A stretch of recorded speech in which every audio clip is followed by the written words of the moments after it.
Halo semua, perkenalkan, saya Putu Aprina Sri Depi, NPM 21220184. Saya dari Fakultas Kesehatan Universitas Jenderal Ahmad Yani. Di sini, saya akan melaksanakan praktikum anatomi, fisiologi, respirasi pada manusia. Yang pertama, mengisi anatomi paru-paru. Yang kedua, menerangkan cara kerja sistem pernapasan pada manusia. Yang ketiga, menyelesaikan kasus respirasi. Anatomi fisiologi paru-paru. Yang A, ada trakea. B, bronkus kiri. C, bronsi. D, bronkiolus. E, lubus kiri. F, pleura. G, pleura fluid. H, diafragma. I, bronkus kanan. J, lobus kanan. Anatomi paru-paru. Yang pertama, ada trakea. Trakea merupakan organ yang menghubungkan laring dengan bronkus dan menjadi jalan bagi udara dari leher ke bagian dada. Trakea memiliki fungsi mengalirkan udara menuju paru-paru. Bronkus kiri berfungsi untuk mengalirkan udara dari tenggorokan menuju paru-paru kiri.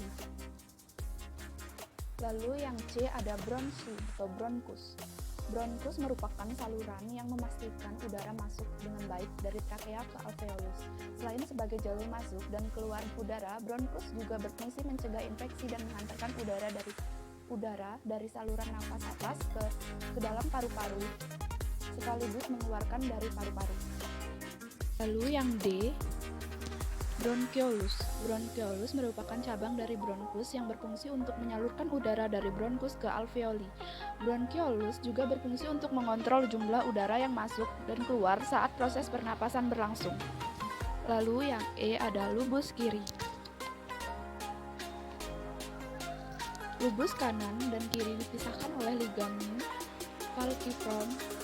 Selain memisahkan lobus kanan dan kiri, ligamen ini berfungsi menjadi penyangga hati agar bisa tetap berada pada tempatnya. Lubus kiri berfungsi membantu dalam respirasi dan pertukaran gas. Lalu yang F ada pleura. Pleura adalah membran tipis berlapis ganda yang melapisi paru-paru. Lapisan ini mengeluarkan cairan pleural fluid yang disebut dengan cairan serous yang berfungsi untuk melumasi bagian dalam rongga paru agar tidak mengiritasi paru saat mengembang dan berkontraksi. Lalu ada diafragma. Diafragma adalah otot utama yang digunakan dalam proses menarik dan mengeluarkan nafas. Fungsi dari diafragma adalah membantu proses pernapasan, yaitu memudahkan udara masuk ke paru-paru dengan melakukan kontraksi. 2. Meningkatkan tekanan rongga perut. Ini berfungsi saat buang air kecil dan besar atau muntah. 3. Mencegah asam lambung naik ke tenggorokan. Lalu selanjutnya ada bronkus kanan. Bronkus kanan berfungsi untuk mengalirkan udara dari tenggorokan menuju paru-paru kanan. Bronkus akan bercabang lagi membentuk bronkiolus. Lalu ada lubus kanan yang berfungsi membantu dalam proses respirasi pertukaran gas. Lalu yang terakhir ada alveolus.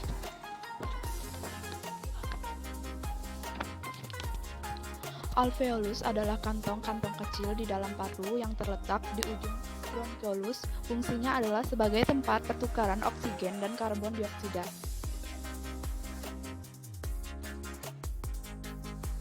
Yang kedua yaitu cara kerja respirasi pada manusia.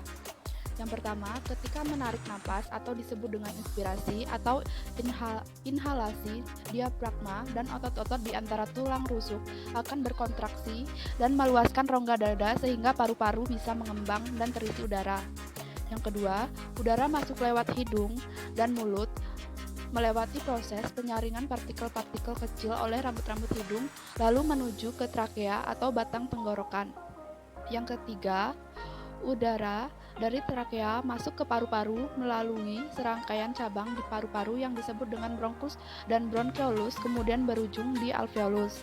Yang keempat, ketika udara mencapai alveolus, terjadi proses pertukaran antara oksigen dan karbon dioksida pada pembuluh darah kecil bernama kapiler. Yang kelima, oksigen masuk ke dalam kapiler, kemudian menumpang sel darah merah menuju ke jantung untuk disebarkan ke seluruh tubuh. Di saat yang bersamaan, karbon dioksida masuk dari kapiler ke rongga paru. Yang keenam, setelah pertukaran oksigen dan karbon dioksida selesai, otot diafragma dan tulang rusuk kembali rileks dan rongga dada kembali seperti semula. Udara yang mengandung karbon dioksida pun terdorong dari alveolus menuju ke bronkeolus, trakea hingga keluar melalui hidung. Bagai embun pagi kan ku nanti hanyutkan.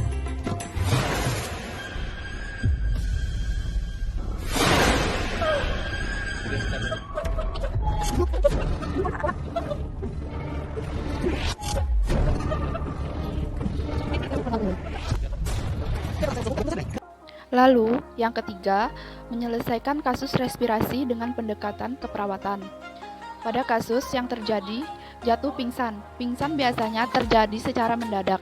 Gejala ringan yang sering terjadi pada penderita adalah kelelahan yang menyeluruh, sakit kepala atau pusing, mata berkunang-kunang, haus, nafas sesak, pendek. Pertolongan pertama yang dapat diberikan yaitu membaringkan ke tempat tidur, melonggarkan pakaian, memberi bau-bauan, dan memberi rangsangan nyeri jika belum sadarkan diri. Penanganan yang dapat diberikan yaitu konsep fisiologis pemberian semi-plauler terhadap penurunan sesak napas. Posisi semi-plauler adalah posisi setengah duduk di mana bagian kepala tempat tidur lebih tinggi atau dinaikkan. Posisi ini untuk mempertahankan kenyamanan dan untuk memfasilitasi fungsi pernapasan. Prosedur yang dapat dilakukan, yang pertama, posisikan pasien terlentang dengan kepalanya dekat dengan bagian tempat tidur. Kedua, elevasi bagian kepala tempat tidur sekitar 45-60